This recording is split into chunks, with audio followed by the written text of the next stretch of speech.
Rolling live. What would Rob pay for? What would Rob pay for? We're gonna find out. Alrighty, we are here. We've got beer. We are Beer Analysis 101 with your host Maxwell Starr, and we are going to be doing DecemBEERS, beers that remind you of December or are December related, December seasons, winter seasonals, whatever. You can open for interpretation. Pretty loose and wild here on BA101. Wow, that's a crazy bunch. Exactly. Let's keep rolling. Let's introduce who we have with us tonight, starting with Mr. Lee of High Tide and Vibes / TMB DOS. They Must Be Destroyed on Site podcast. How you doing tonight, sir? I'm tired and pain-ridden, but I guess I'll survive.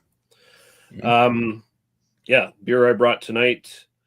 This is something I think has been released one other time, at the very least, by Propeller. It's a December winter seasonal for them. It is their peanut butter cup dessert stout. Ooh. It's got they can't say Reese's. They can't say, Reese's peanut butter cups, but they got the colors and they got the peanut butter cups and, Definitely sounds interesting.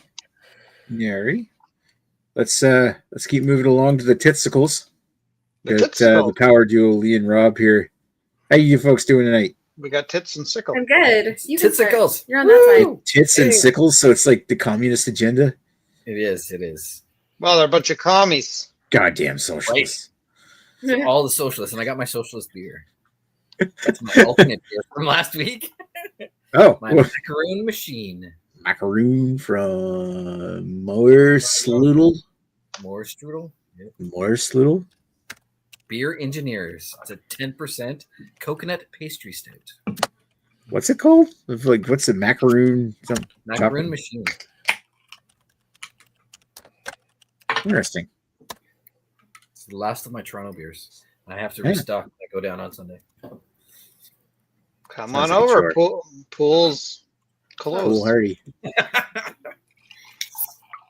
You can make noises on it. Pulaski fans here. I went with all the Pulaskis. I have a smoky tail flavored dessert brown ale, which I'm interested because I know Lee last time had one that wasn't amazing, so I'm interested to see how this one goes. But look at that little guy. Oh, that's so cute. Flavored dessert. Oh, it's a Santa otter. Yeah, and he's all dressed up for winter. Or they're all dressed up for winter. Skokie tail. Ooh, Jesus. The Skokie. Hey, what brewery is that from? This is from Sawdust City. Oh. Interesting. It comes in at 5.9%. Nice. This is going to be a problem. All right. Okay. Spoilers here, Rob. All righty. Let's keep on moving over to the Greggy. Hi, Greg. How you doing, Greg? I'm doing well, Nick. I'm doing well. So I sort of interpret it as mine's not a specifically festive or winter beer. However, it is a winter release, and it is a relatively high ABV beer that will warm your cuckles. And I'm just trying to research because it is a play off a regular beer that I'm sure everyone here has had, or I think most of you probably had. But it's their 30th anniversary beer. So I saw this on the shelf and thought, why not? It's Le Fin du Monde, 30th anniversary at 9%. Now, they say it's a cuvée inspired by Quebec terroir, if I'm pronouncing that correctly. Probably not. And as far as I can tell, it appears to be, I'm assuming their regular Le Fin du Monde, but they've added dune pepper and juniper berry to it. So otherwise, that's as far as I can tell. The only difference with it. It's not barrel aged or anything like that. But anyways, if they say terroir on it, then you got to assume all or most of the ingredients have to be locally sourced. I mean, it might be, but it does not mention that specifically on the thing. Although it says a cuvee inspired by Quebec terroir, so maybe it's only inspired by. That's probably their loop. That's probably their loophole. Yeah, it's like, oh, these things can be found in Quebec, but we didn't necessarily get them from Quebec. That's what I'm kind of thinking, because I feel if they had gone to the effort of doing that, I feel it would be mentioned on the bottle somewhere, and I don't really see it on their. I don't really see it on their website either. So yeah, that's what I'm going with. Is that it's a regular Le Fin de Monde with a couple added extra ingredients. So, but hey, I like the regular one quite a bit. So, and this one's in a nice big champagne bottle. So yeah, I'm okay with that. Nice. Yeah. Let's even got a cork I've on heard it. about that one. Fancy like that. I've heard about that one coming. I'm damn jealous. Not that I say you're going to win tonight. Just so it definitely sounds interesting. They're all interesting. Okay, so thank you, Greg. Let's put up what's the least interesting beer of the night, probably, which is something new that just showed up here in New Brunswick. We just got a bunch of beers from this brewery. This one appears to be a winter ale, so I'm going to check it out. This is from Brasser Rochot Hivernale, 10%, which is like a well, it just says I could see through it, so I'm guessing it's some kind of like Christmassy Belgian dark strong blonde, like a 10% ABV. That's a beast. That's stronger than Greg's super fancy Fin de Monde. Did you say where this brewery's from again? Not as. Oh wait, it's the same as Rob's. I thought it was. What? You're 10%. He's 10%. So yeah, this one here, Brasser de Rochot, which is it's actually Belgian, like Bouillon. So you're saying my 9% is sad and pathetic. Jesus. Brew de Palais. I like how now it's just comparative of like who has the strongest beer. That's right. Let's see Who's got the strongest by ABV? I'm tied with Rob right now, I think. Yeah. Well, mine's 5.8. So yeah, whatever. It's not about how much ABV you can buy for the dollar. Or whatever that guy that. I got the biggest bottle, so technically I got the most alcohol in here. There you go. Yeah. Right. Since we're all just pulling out our dicks, you know. I'm gonna pour this out just because I want to look at this, but then I'll get on to. Yeah, that's actually darker than I thought it was gonna be. Look at that. It's like going to North Bay for the first time. Foamed over a little. Ooh, okay. I don't want to get into the flavors, but let's. We don't have any comments. We only got 2 people watching, so we do interact. Let us know what you're drinking. Let us know what you're thinking. We will answer. So let's put it back up on the Lee, and we can talk to him about his beer. What's your history of this one? Sounds like you've had it before. I've never had it before, so if indeed last year was the first year it came out, I never heard about it.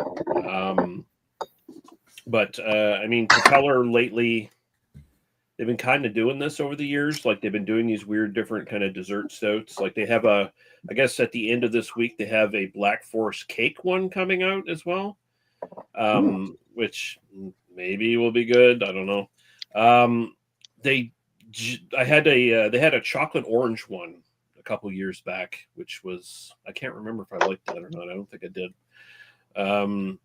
Yeah, it kind of pisses me off to see Propeller do this stuff. Like they're kind of leaning into these weird sort of gimmick dessert stouts and stuff lately, and usually they don't end up being all that good. And I just kind of wish they'd go back to making their fucking London Porter, which was my favorite beer of theirs. Oh yeah, but they haven't made that in years. They made a couple of their specialties, which were like, hey, our London Porter base with like this added flavoring that I didn't want, kind of thing. So fuck that. And also, I've yet to be able to get the Russian Revolution this year in my NSLC. It's still not in there. Really? So yeah, so I'm really doubly kind of pissed off at them. So they got to really try hard with this beer to get in my good graces this year. So in other words, Propeller is slowly working themselves towards the burn in hell territory. Probably, yeah. Of course. Anyway, all right.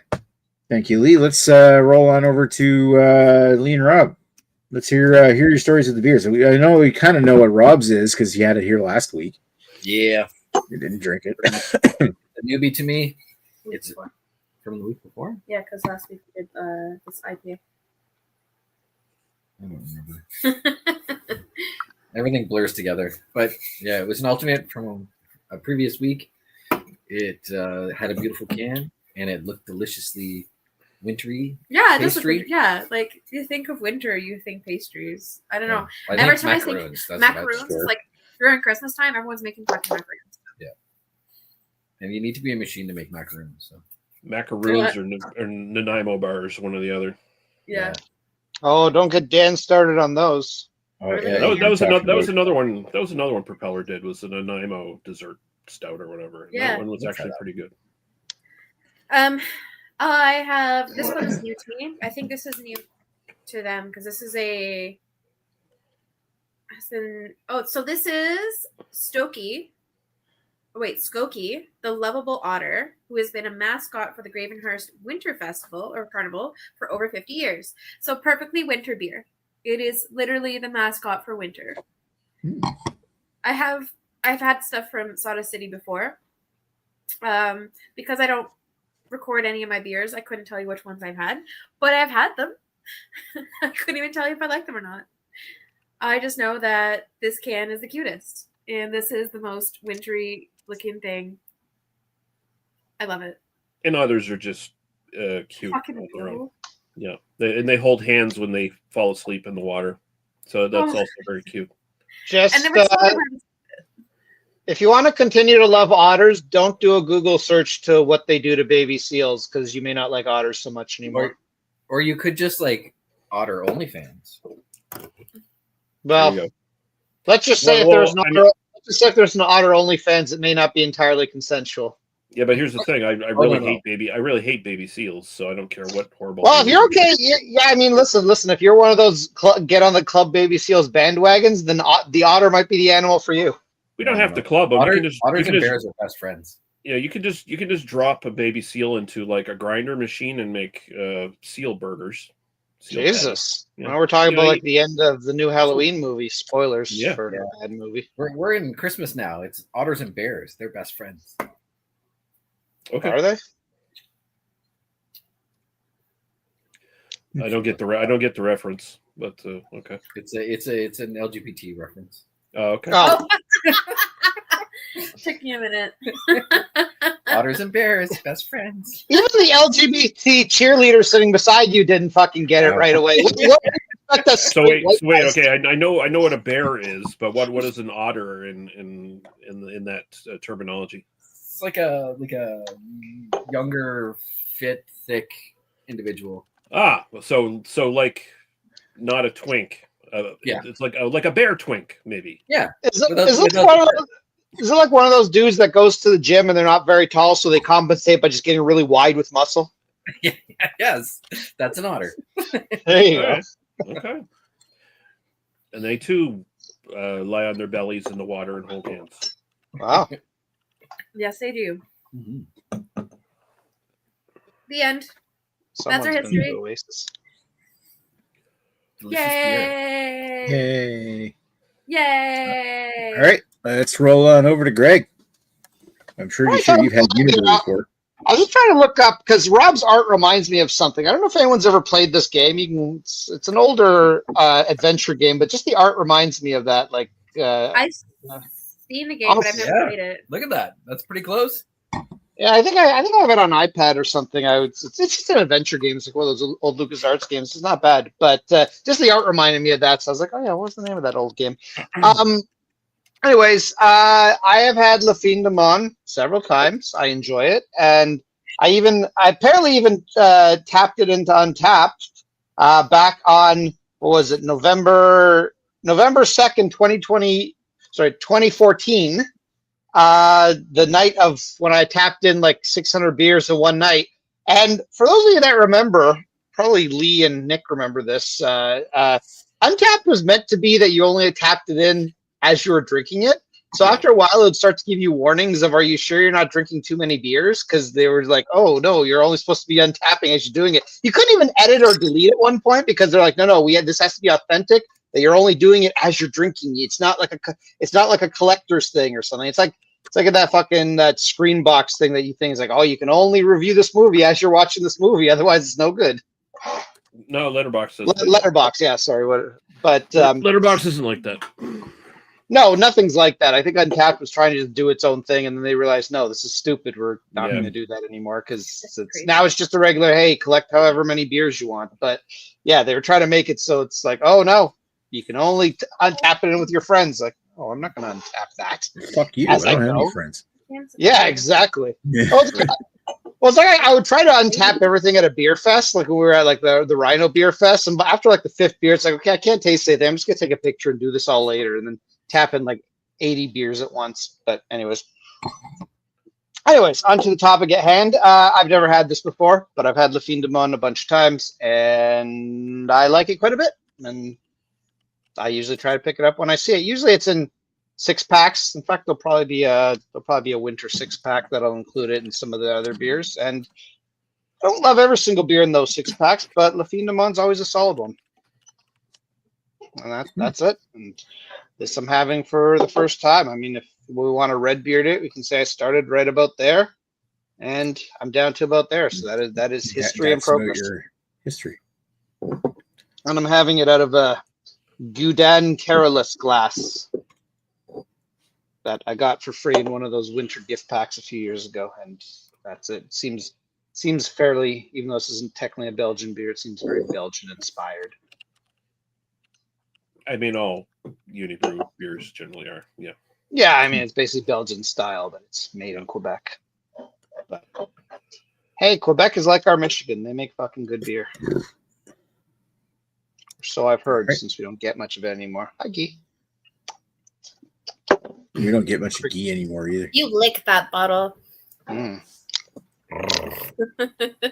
You missed it. There's a gift for the night. Oh, it's okay. Rob can watch the replay now, over and over and over again. You'll get a Jamie GIF anyway later. So.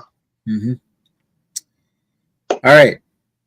Thank you, Greg. Let's keep on rolling. And I'm going to tell you my history with Rochelle, Nailed it. Hivernale, which is, yeah. No, I tried to do a little bit of research on who the fuck these people are. It kind of looks to me like this is which is strange for Belgium. It's just like a brewery that's associated, makes beers for like a resort of some sort in the Walloon region. Like Rochelle's got a restaurant. They're associated with a wildlife park and a small amusement park out there. So I have no idea. I don't know how old these people are. I think I saw on there. I'm looking at their Untapped right now. I'm gonna take a quick look and see when did their first beers. I think I saw on their Untapped their first beers appeared in like 2019, and their brews originally were brewed by a brewery called Brasseur de Fagans, which I have never heard of either. So it's like, it is Belgium. So there's like all kinds of great Belgian style beers that we don't get here. We just get the big mainstream ones just show up, like Duvel or So yeah, like 4 different beers from Rochelle showed up. They had the Hiverdale. They have a triple blonde, a Belgian triple blonde, like 9%. Brune, which sounds like a Belgian double, and they also the Fruit Rouge. I'm gonna have to pick up more of these, but all I bought for tonight was 2 of the Hivernale because it's kind of a December winter themed beer night. Outside of that, yeah, my history is this. Looks good. Yeah, it does. It's darker than I thought because when I held it up to the light, it looks pretty clear, but it's actually poured quite amber, quite dark. All right, so we got one comment in the chat from Beers for Days, our one loyal viewer, saying cheers, beers. If you're drinking anything nice, let us know. Or if not, because it's midweek, then cool. Cheers. Cheers anyway. What are you doing not being an alcoholic like the rest of us? Exactly. Got to be depraved like the rest of us. Oh, yeah, have we even asked what Brandon's up to tonight and why he isn't joining us? He was complaining. He's on call this week, and B, he was complaining about how tired he was when he was going home. Oh no! Being on literally had the lowest of hanging fruits tonight. I want him to come up with better excuses, like his grandma's over or something, and she's a Quaker or whatever. It's like I want to hear these really good branded excuses. None of this. I'm just tired. Like that's phoning it in. I fully expect like at some point Brandon's gonna have like the excuse, oh my phone doesn't work. You're texting me from your phone, Brandon. Yeah, that would be something he would do. I mean, come on. We even briefly, when Carrie was joining us again, even he could join us from his campsite. Yeah. Now he just doesn't want to. I think he's dead. With Brandon, he's like he lives out in the country, so he literally doesn't have any cell signal where he's at. It's kind of funny, like when he's on call, he's got a slightly longer drive home than I do, but most of it is like outside of cell signal area. So when he's on call, he can't go anywhere. He's got to stay within his Wi-Fi bubble of his house, kind of thing. So he's like, sucks to be him. But I don't know. Some other schmuck is on call this weekend, so I'd hate to be that guy. Oh shit. Yeah, me too. Fuck. That's right. When you're seeing a great part on Russell Cinema, you're just about to unzip, and then ring, ring, ring. I forgot my password. I rarely ever get calls like that late at night. It's like 7 a.m. when somebody can't connect to VPN and when they're trying to do work on a Sunday afternoon or something. I'm like, oh fuck. Anyway. You're helping them with whatever illegal activity they're doing that requires a VPN. Well, legal activity, because half of them are like lawyer firms. Anyway. Because a lawyer's never done anything illegal. That's true. It's funny. Sometimes my provider, Eastlink, sends me emails saying, oh, yeah, we got a cease and desist or whatever from this media company that says you downloaded a movie they own the copyright to or whatever. It's like, oh, that's cool. It's like you can't enforce it. You can't enforce it in Canada, so go fuck yourself. But no, but don't even admit it. No, well, the best part is, but if you click on this link and pay us a measly $150 plus give us all your contact information, we'll promise it'll go away until the next time, and then we'll try to sue you. Yeah. Well, that's just like those scams. It's pretty much a scam, and it's just like those scams that they text your phone number saying like, "Hello, is this you?" or something like that. If you reply, don't reply, because then they know that phone number is active. Yeah, I got somebody messaged me today saying they missed my texts. I'm like, oh, well, thank you. Here's my SIN number, my credit card, my mother's maiden name, like all these things. I know you loved it when I used to text you. Keep sending you shit if they know it's active. Those are the new ones. Those messages where you get somebody who says like, "Oh, hey, I'm just about to go to my doctor's appointment or whatever," and then you say like, "Oh, sorry, wrong number." I'm like, "Oh man, it was fate. We were meant to be. Can I be friends with you?" I'm like, "Okay, I know you're just trying to get my information. Like, no one's gonna randomly be like, I'm so excited to meet this wonderful person. I'm so excited." Hey, let's just skip the middleman. Here's my nudes. Here you go. Honestly, that's probably how you should respond to those I didn't fall for that line. I just very awkwardly was too afraid to say no. Thank you very much. Asshole. I know a lot of women, not quite a scam. It's more just people being assholes. A lot of ladies, I'm sure ladies in general, but ladies I know in the lifestyle, they get a lot of, on dating sites and stuff. They just get a shit ton of dick pics. So what they do is they have like their own collection of dick pics. So whenever they get a dick pic, they just send a bigger one back. It's like, there you go. So it's like, oh, your dick's real nice. Here's mine. It's like the dick pic arms race. Just It's a goddamn dick race. You build a bigger dick and just send it back. Yeah. You gotta just have your dick pic collection. Or in Nick's case, just ask the guy who has Grindr. All the lonely fans. Right, Greg? What's that? Right, Greg? Do I have a grinder? I don't. Not to my knowledge, anyway. Why is somebody using I my mean, face okay. on Grindr? Yeah. Calling themselves Probably. glorious glitter biscuit. Yeah.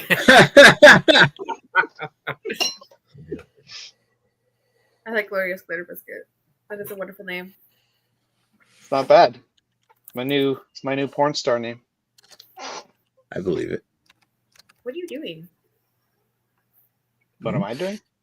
Oh, you're ridiculous.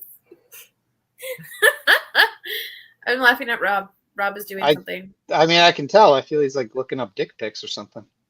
No. Those are boring. Come on now. That's so like 1999. Oh, okay. Well, what's the cool thing now? Like taint pics?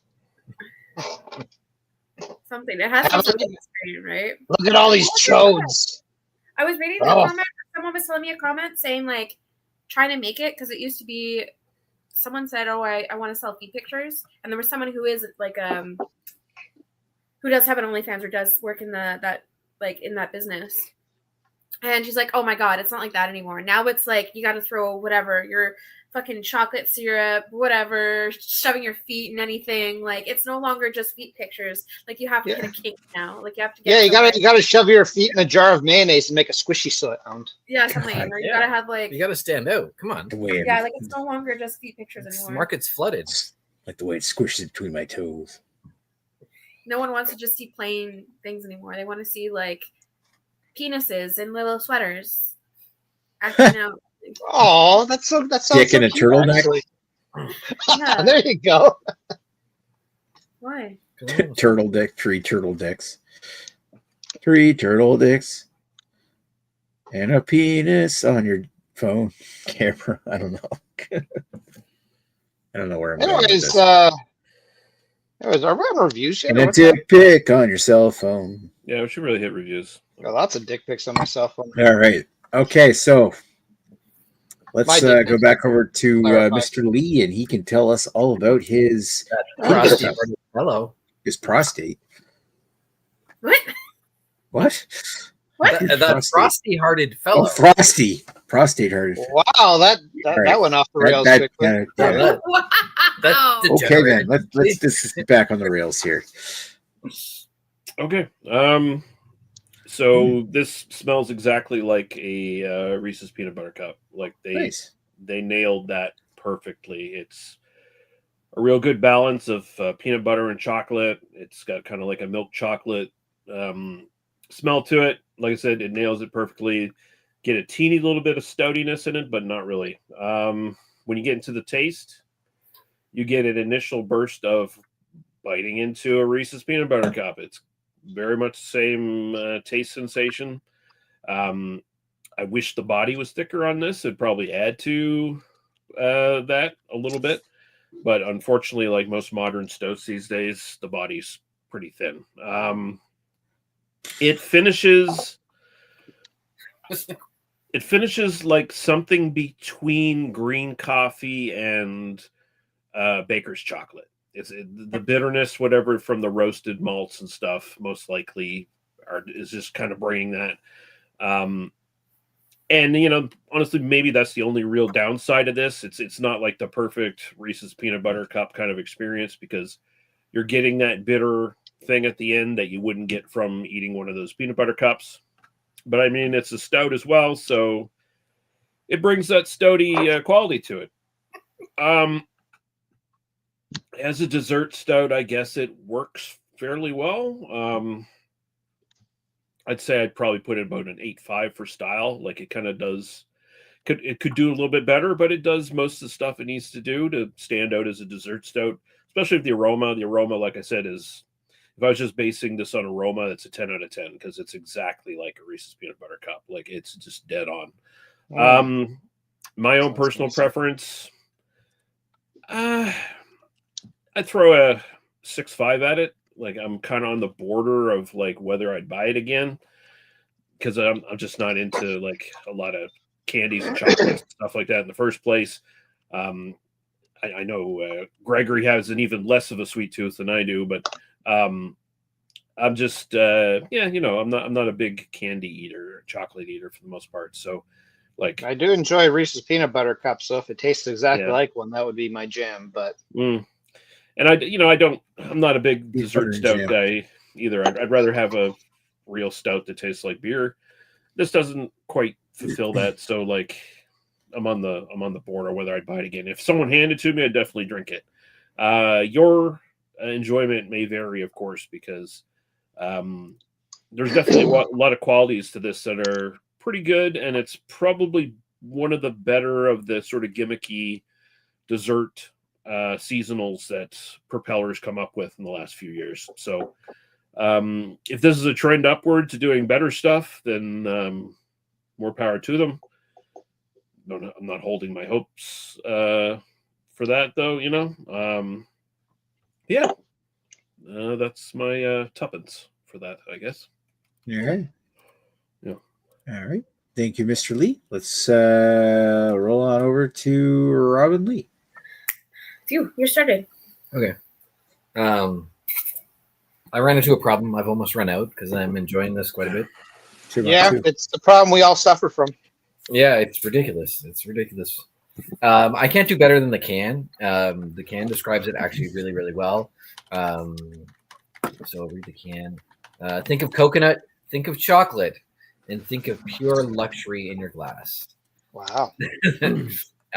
It's the coconut is not as strong as intended here. It tastes more like the macaroon coconut with the chocolate. It is fabulous as a dessert drink. I absolutely love this. I would chase this with like any meal. Fantastic. So I'm gonna go 9s across the board on this because it's quite fantastic, and I think you all should try it. Ooh, Lee doesn't like it. 9. No? Well, as long as she tried it. We'll find a stout she likes eventually. Yeah. Eventually, we'll find a stout she likes. I didn't mind the last one you had. That one you weren't a bigger fan of. Yeah. You didn't like it as much. I could tolerate it. All right, my turn. Okay. So I have the flavored dessert brown ale. I'm just literally my mind blown. Cannot believe how accurate this beer is. Because on the can it says that there is notes of cinnamon, vanilla, and maple. So when you first try it, there's a stronger cinnamon taste, but then after like cinnamon heart. It's not that bad. Anyways, there's like a cinnamon taste to it, but then it's like kind of toned down because you taste like a vanilla taste that comes in like shortly after, and then it smooths out with like this maple syrup taste. So it's like or mapley taste. So it's really nice. And then like right at the end, you just get that hint of like that brown ale. So you can actually still taste the brown ale in it. So you literally taste the brown ale, you taste the maple syrup, you taste the cinnamon, and you taste the vanilla. So like, and all of the flavors are like super there. Like you taste everything. Like I always bitch about how beers like they when they make a beer, you kind of have a hint of this in the background. You're like kind of searching, hoping you're like, maybe I can kind of taste it, whatever. But this one, like, as it says, it tastes like it's a flavored dessert brown ale. It tastes like a flavored dessert brown ale. And with the description on the side, I taste the actual fucking flavors. So the mouthfeel's not as good as the stout. The stout always has a better mouthfeel, but they just taste awful. Always. They feel amazing, but then they taste gross. No. But even smell-wise, like you smell this, it smells like a pastry. Like it smells delicious. The cinnamon is high. I didn't think it was that strong for cinnamon. I knew like the first flavor I had, first sip I had, I felt like was high, but then as I drank it, I didn't think it was nearly as strong. What did they say? A deep fried pastry. Yeah, it smells like a deep fried pastry. Yeah. It's almost like that cinnamon on a pastry before it's like cooked. Vertois? Yeah. Or sorry, beaver tail? Beaver tail, yeah. Beaver tail. Like it kind of smells like that. Yeah, like you smell that like beaver tail thing. Either way, fucking phenomenal. Like just I literally do not have any critiques on this. I'm gonna give it for style, I'm actually just gonna go straight with a 10. I think it just did it right. It just everything that it needed to do. It's a tastes Rob's like a brown enjoying ale. his more. It tastes the cinnamon, it tastes the vanilla, and it tastes the maple. So like they did it right. Like they just did it right. And I was looking at the can too because I was curious, thinking it was like a fresher can. It's from September 11th. So It's always a good date. Hmm? It's always a good date. Yeah, which is funny. That's a winter beer that came out in September. But I clued in. That took me a minute. But I thought it was a fresher can because like everything just tastes like really vibrant. Like it's a very quite sensational beer. Personal preference. So personal preference, I'm gonna go with a 9.5 on this. The only reason I'm taking it down like the slightest little bit is that the first taste, like when you first try it, it is on the sweeter side. So I find it hits you harder with the sweet at the beginning. But everything else very much mellows out, so it's very nice to taste. It's just that little tad bit too sweet at the beginning. But overall, so you'd say like there's the initial hit, and then all of a sudden out of nowhere there's that second hit. Yeah. Like a plane hitting a tower, perhaps. And then a second plane hitting. It's a two-stager. Yeah. Yeah. That. It has the initial hit of cinnamon, and then that second hit, which is high, of vanilla. And as it crumbles down, you taste the maple. And then one of the flavors crumbles, then the other flavor crumbles. Only if you're thinking to yourself, wow, this beer could kill thousands of people. Wow. And as it settles in, you're like, this is a brown ale. This is a brown ale. There you go. Only if you survive the cinnamon hit, though. There you go. Yeah, that big cloud of cinnamon that comes running out on the streets, and wow. Just the smell alone, like the smell alone of this is, like it smells. Oh my god! Like it's so good. It's so good. I love it. It's so good. I can just smell this beer. I can wear this as a perfume. Like it's nice. I love it. Lady Lee could wear a national tragedy as a perfume. You heard her say that. I could wear this flavored beer as a perfume, not a fucking national tragedy. Why do you hate America so much, Lee? Because Trump's in power. You can't blame them for him. I mean, you can blame the ones that voted for him, to be fair. Yeah, I suppose you could, yeah. I think you can also blame the ones that are like, well, I don't like him, but I don't like her, so I'm just not going to vote. Well, what's the worst that could happen? I don't like him, but I hate immigrants even more. I don't know. I wouldn't want to go there right now. Like, I would not want to go to the States. I would not feel safe. Nah, we're not going there. We're not going there for a while. I don't need to. It's like if I have a tan or something, ICE is gonna throw me into a van and put me in a camp. Jesus. Yeah. They'll be coming after you. They missed you on the first shot. They'll get you on the second strike. That's right. Go on into the fog of war. Jesus, Nick. 9/11 joke for like a whole 2 minutes ago. No, it's the shit that's going on right now. Anyways, beer is delicious. I recommend. It is great. The end. Enjoy. Do you think it would please one Dan Crocker if he were here? Do you think it would be desserty enough for him? I absolutely think it would be. I think you'd be like pretty impressed with it because there's just a lot of flavors. It always different flavors, but it's not too convoluted. You need to survive the cinnamon hit though. And even the cinnamon hit is not that crazy. Cinnamon Hitler. He is very much over exaggerating. I think Dan would enjoy it because, like, as I was saying, okay, stop. You're distracting me.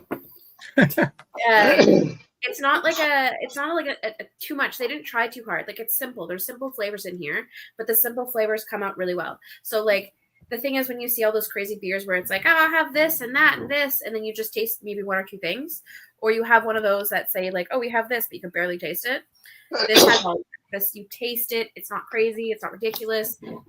There's time to taste each flavor, and it still tastes like a brown ale. So you still have that like brown ale taste to it.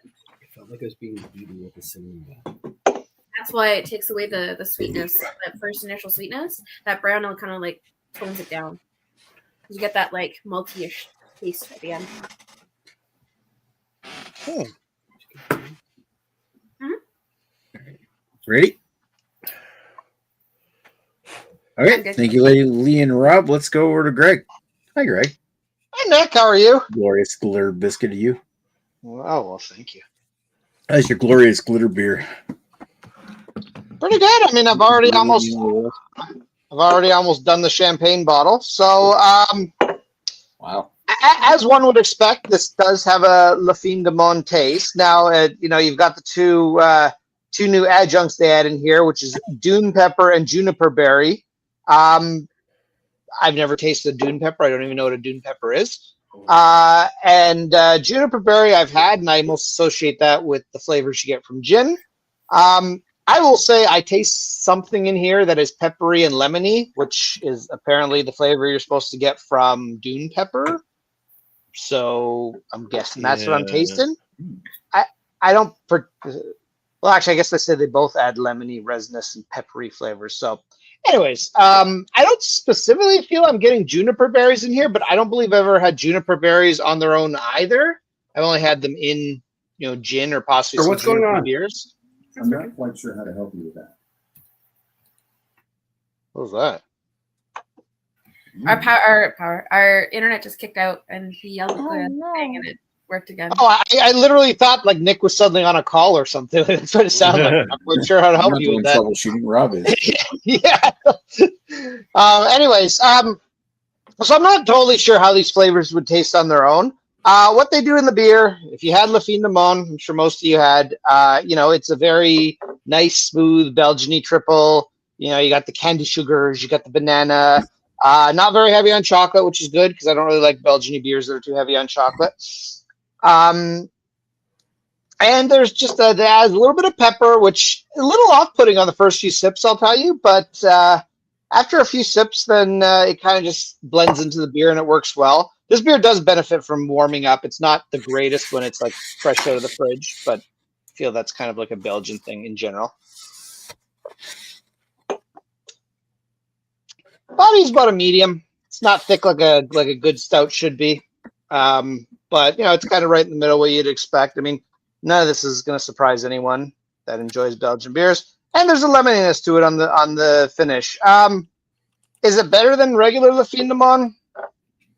Probably not necessarily. It's not really better. It's not really worse. It's just, hey, here's La Fin de Mon with a few extra flavors, and we're going to put it in a big-ass bottle for you to make you happy. And not charge too much money, because I think this was $8, maybe $9. It wasn't a lot of money for a nice presentation like this with a good beer in it. So don't really have much to complain about. It doesn't blow me away either. I was kind of hoping it would, but it's still a super solid beer. So I'm just gonna go dual 9s on it for both style and personal preference. Where it's a great beer. I do wish it was gonna like really blow me away and just be like, oh, this is a 10 out of 10, fantastic. I'm gonna hoard this shit. I'll probably buy another bottle or two, especially it's at a good price point. But it is what it is. I mean, if you like Unibrow, you like La Fin de Mon, you'll like this. Pretty much guarantee that. Actually, sounds good. And when you're done, you can do really sexual things with this bottle, which I would dare not do online. But sure, yeah, you would. Nah, you got to subscribe to Gloria's Glitter Biscuit fans for that. God, Volosky fans. All right, thank you, Greg. Let's keep on rolling over to moi. And before I get started on my thoughts and mine, I thought I wrote down Lady Lee's overall rating. I don't. It turns out I didn't. What did you say for yours there, Lee? Style is 10, and for personal preference. I thought your style was 9.5 for preference and style 10. Okay. Yeah. Good thing I checked. Okay, so not that anybody sees these numbers, I just like writing them down. Okay, so what do I think about Rochel's Hivernale? Obviously good enough that I wanted to crack open 2 bottles of this 10% beer tonight. Get the beer goggles on here. Yeah, so I was kind of wondering when I was sitting there drinking this, and I'm like, that's an interesting flavor. What am I tasting here? And I realized in the ingredients that this thing's brewed with rye. And I'm like, oh shit, this whole thing makes fucking sense now when I'm like drinking it's basically a rye Belgian ale. And it clicked, and I'm like, oh fuck, that's actually really good. It's a nice spicy. You get the spices and like kind of like that pumpernickel dark rye kind of taste that out of the rye quality, and kind of they blend together really well. So I get sweet caramel. It almost comes across as like slightly yammy or pumpkiny. Doesn't have the thickness in the body of one of those, but it's got earthy caramel, toffee, spices like cloves, cinnamon, ginger, nutmeg. The rye comes in with that big earthy peppery note. A little bit of the vanilla coming out as it warms up. Like I mentioned, it almost tastes like one of those pumpkin beers that are brewed without the pumpkin. But this is obviously way better. I'm not 100% certain if I feel like Christmassy out of this or like winter, but this is definitely a great. Yeah, I suppose it is winter because it's got a big, nice spiced ale, like a mulled ale or something like that. This is actually really freaking tasty, but that's not even the most impressive thing about this is that it's 10% ABV, and yet I'm not even getting any booze off of this. I'm not even getting any warmth off of this. Like, I feel like this thing it's drinking obviously heavier than like a 5% beer, but you could tell me this was like 6.5, 7, I believe you. Like, this is 10%, I can barely tell. Other than the fact that I've drank 2 of these, I'm like, are you telling me the truth? This is 10%? It's just that's pretty wild that the alcohol is that well masked on this thing. I don't know.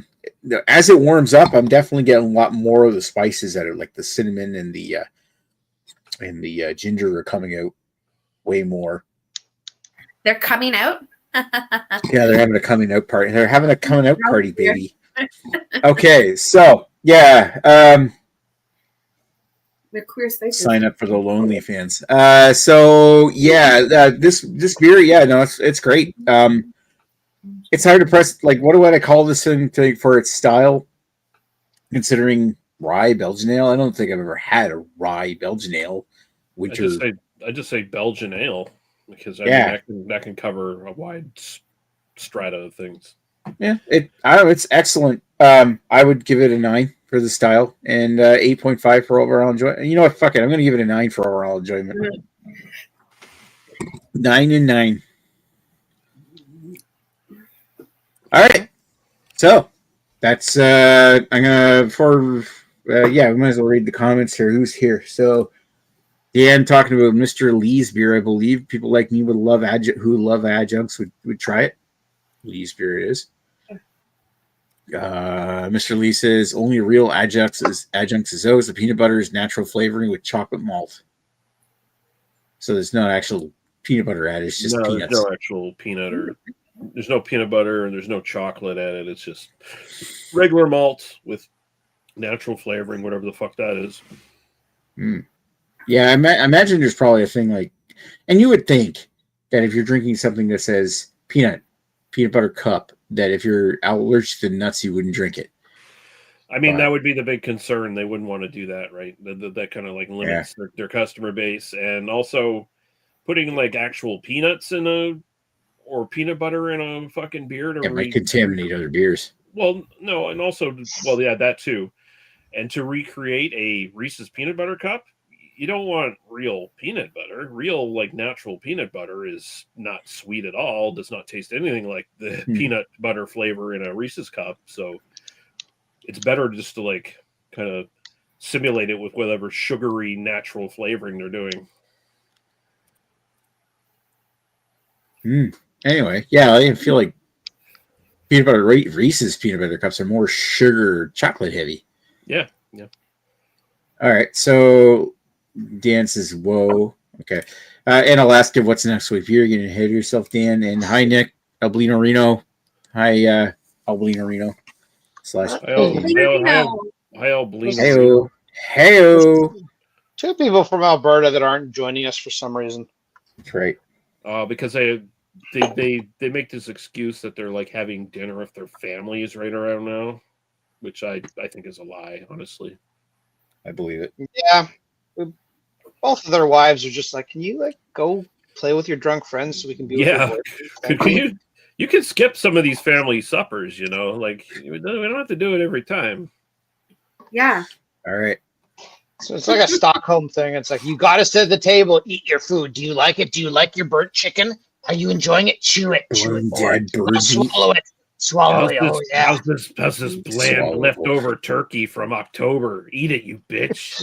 Oh, jeez. Oh, gross. All right. let's keep rolling. Okay, so Mr. Lee, of all the beers you heard here tonight, which one would you have liked to have tried? Some interesting ones. Gregory's just sounds like Le Fin de Monde with 2 added adjuncts, and that doesn't excite me too much. Le Fin de Monde's not my favorite from their range in the first place, and it doesn't sound like those 2 adjuncts are going to make me like Le Fin de Monde much more than I do already. So I'm like, sounds good, but I'm not excited to try it or anything. Lady Lee's really sounds pretty good. A lot of, like she's saying, where all the different flavors are coming out, which is pretty impressive. Usually these dessert beers, they just kind of like, they just merge into this gestalt entity of bullshit that you can't really pick out any real flavors. I totally just blanked on what Rob was. Oh yeah, he was drinking a fucking macaroons. I don't like macaroons or coconut, so that's a no. I gotta go with Nick. His sounded the most interesting. A Belgian style ale with rye in it, and all these spices and flavors. Lady Lee's was a close second, but Nick's just sounds the most fresh and interesting. And I do give points to Lady Lee's for the label though. The cute otter on the label was very nice. So honorable mention, but goes well with the bear. Right. Mm-hmm. Thank you, Mr. Lee. Let's roll on to Rob first and ask him, of all the beers you heard here tonight, which one would you like to have tried? I really wanted to do Lee's, but I'm not a huge fan of the regular peanut butter cup. Like, I like the peanut butter taste, but not the chocolatey taste. So if it's a dark chocolate, I would have been like, yeah, I'm all in on that. So I'm jumping over to Nick's. The rye mix sounded really tasty. All right. Sweet. Bailey? Well, I think I was interested. I am interested in Greg's, because Greg's does sound really interesting. That's why you're interested in it. Yeah, so I'm interested. I was just laughing. Like, interested. Yeah, Greg sounds very interesting. Unfortunately, no, Lee, I cannot do stouts. Yeah, I do. I wasn't gonna get your vote anyway, so that's fine. You got my vote once with a stout, so you never know. Yeah, but that was a one in a lifetime thing, probably. I think the thing was, like, the peanut butter cup is, like, I've heard it being done. So as much as I'm not interested in stouts, it's not something that, like, I'm seeking after for flavor wise. Like, it's just nothing different or interesting. Anyways, my vote goes to Nick, obviously. He brought a rye Belgian. Like, why wouldn't I want to try that? Like, I really like Belgian ales, and that one sounds really fucking good. So that's it. All right. Sweet. Awesome. All right. Thank you, Lady Lee. Thank you, Rob. Let's go over to Greg. Greg, of all the beers you had heard here tonight, which would you like to have tried?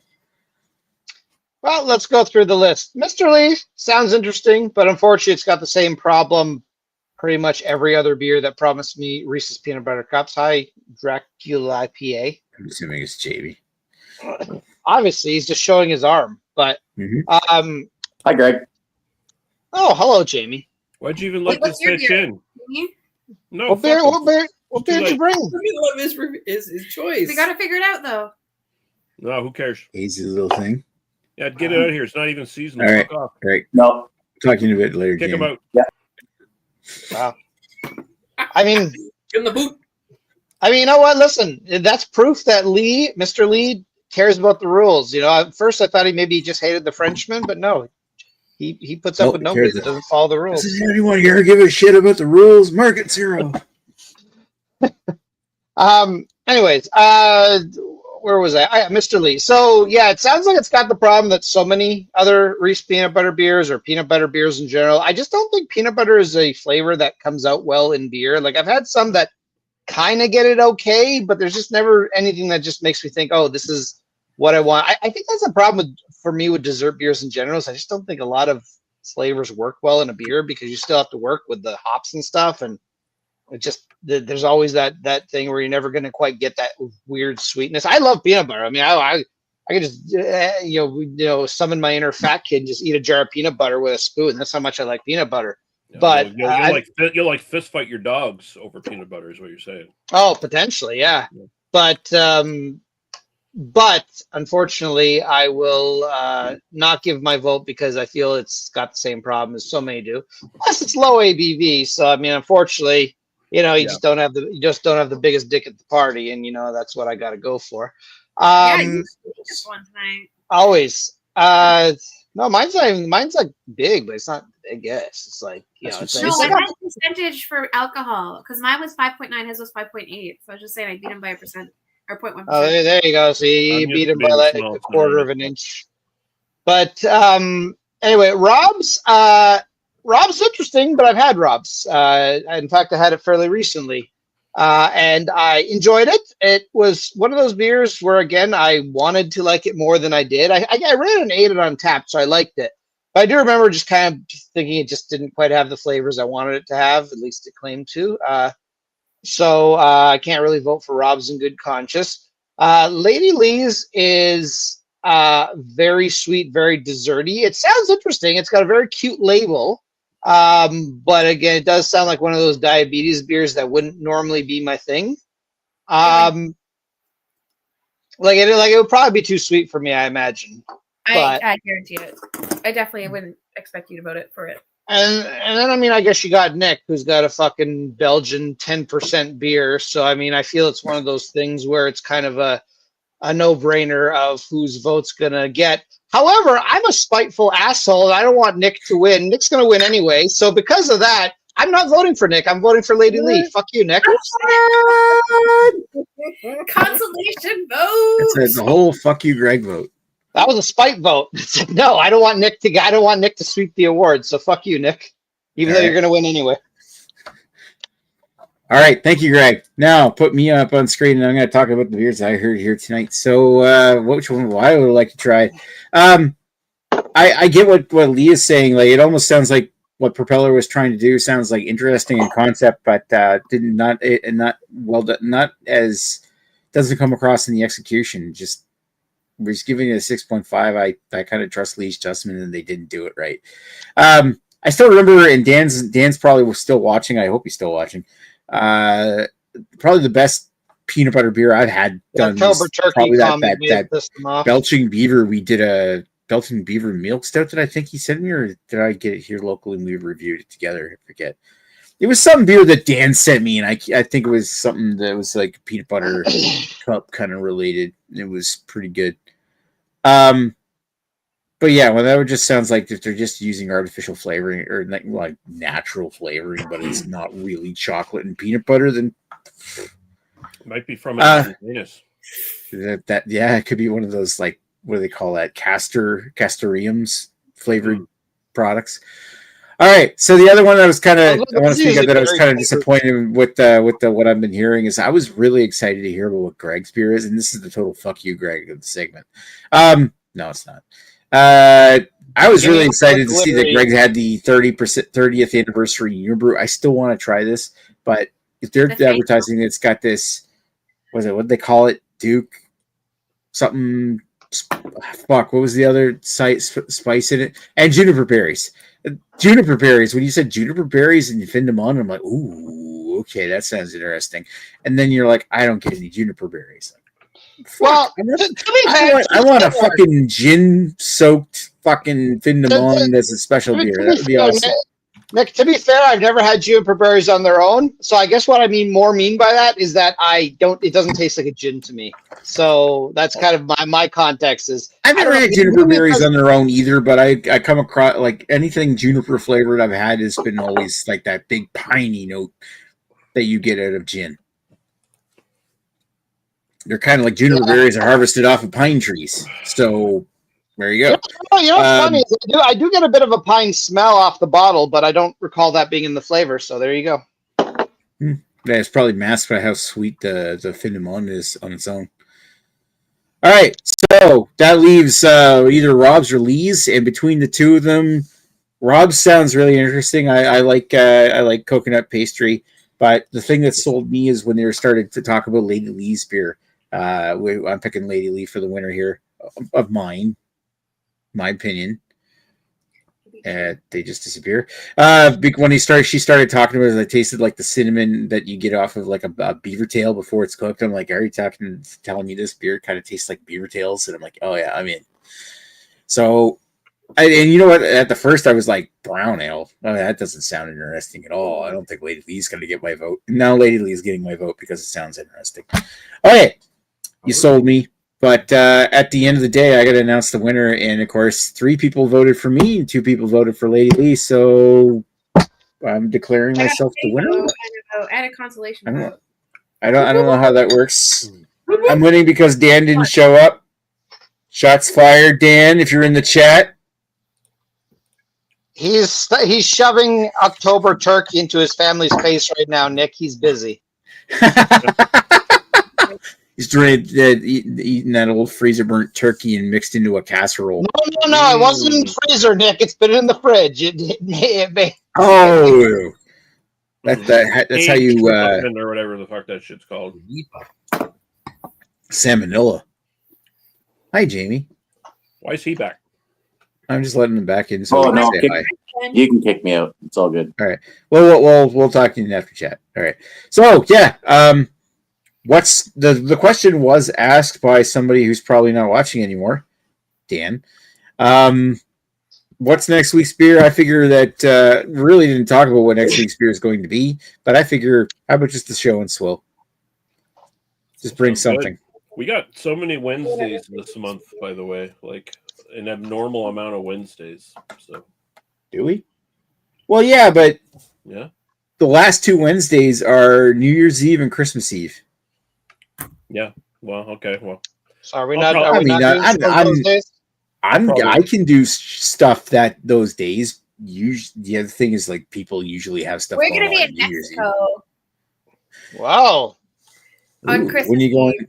Oh, you're going to Mexico Christmas Eve. Wow, Rob's really sourcing the fresh seafood for you.